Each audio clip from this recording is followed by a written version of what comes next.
Alright, quick complaint. Clean your bobbins.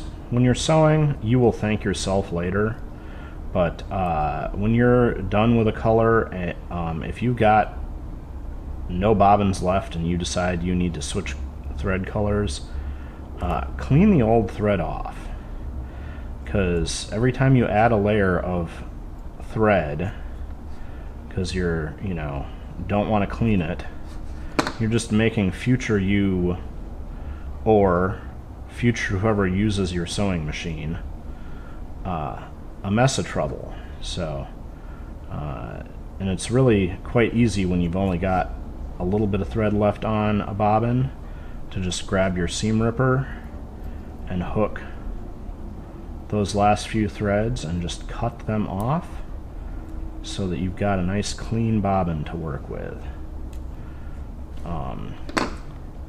If you wind over the top of old thread on a bobbin, it can, all kinds of things can happen,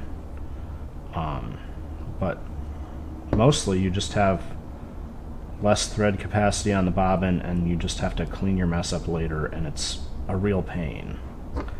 So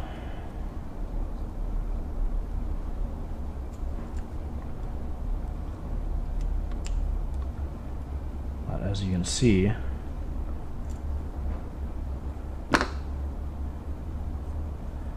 this bobbin here I got yellow, white, two different blues, and a red, and I think there's a cream color in there that is not matching the white. So is that 5 colors of thread? And each one you leave on there just takes space off the bobbin so that you can't sew as far with it when it's loaded. So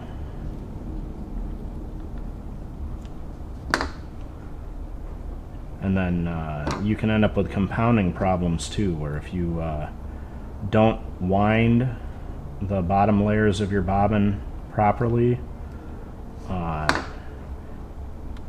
and you decide to wind on the top,